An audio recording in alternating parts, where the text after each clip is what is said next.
За тэгвэл Улаанбаатар хотод үерийн эрсдлийн түвшин харьцангуй өндөр байгааг өчигдөр орсон бороо бидэнд санууллаа.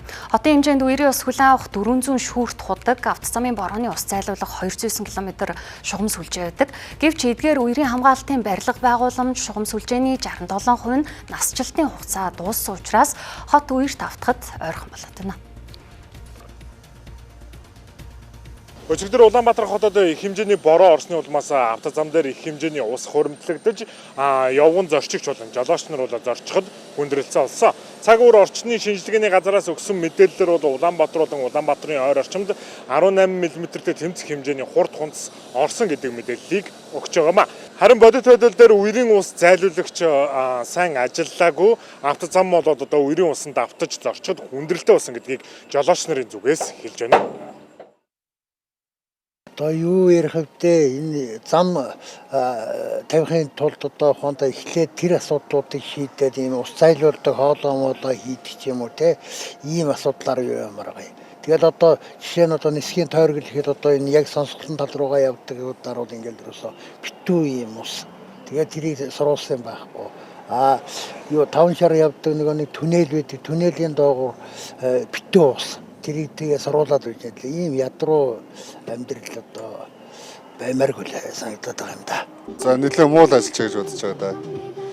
Угаас тэгээд машин зам гэлтгүй явган хүний зам алхахад бэрхшээлтэй хүмүүс тэгэл өсөрч хараагаад эсвэл туулаад тиймэрхүү байсан. Надад ч гэсэн тийм зүйл тохиолдсон. Тэгээ үер нь ус нь ингээ гоожоод байгаа юм чи ер нь тэгээд сайн нөхөхгүй тэгээ харагдаж байгаа ш тийм.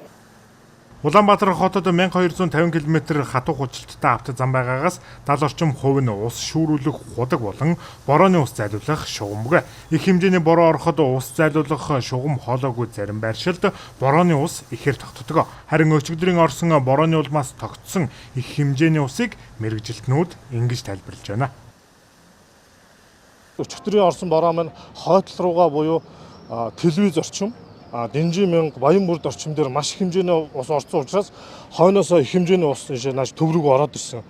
Энэ жижигхэн 40-80 шүүртүүдгээр тэр их хэмжээний ус бүгд нэгэн зэрэг зайлах ямар ч боломж байхгүй. Өчигдөр одоо яг бидний зогсож байгаа байршил дээр бол ингээ ус дүүрсэн эргэд боржуур дээгүүр нь яваад ингээ байж исэн.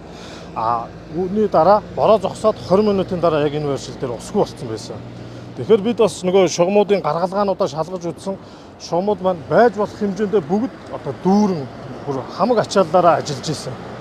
Цаг үр орчны шинжилгээний газараас өгсөн мэдээллээр Улаанбаатар хотод дахин хүчтэй адар бороо орох төлөвтэй байгааг мэдээлсэн. Гэвч хэсэгхэн зургийн борооны усыг зайлуулах хангалттай систем байхгүй байгаа нь хамгийн харамсалтай. Автозамын шинжилгээний ажлыг хийхдээ борооны ус зайлуулах хоолойг заавал хийх. Ус ихээр тогтдог хэсгүүдэд нэмэлт шүүрт худаг хийх зайлшгүй шаардлага тулгараад байна.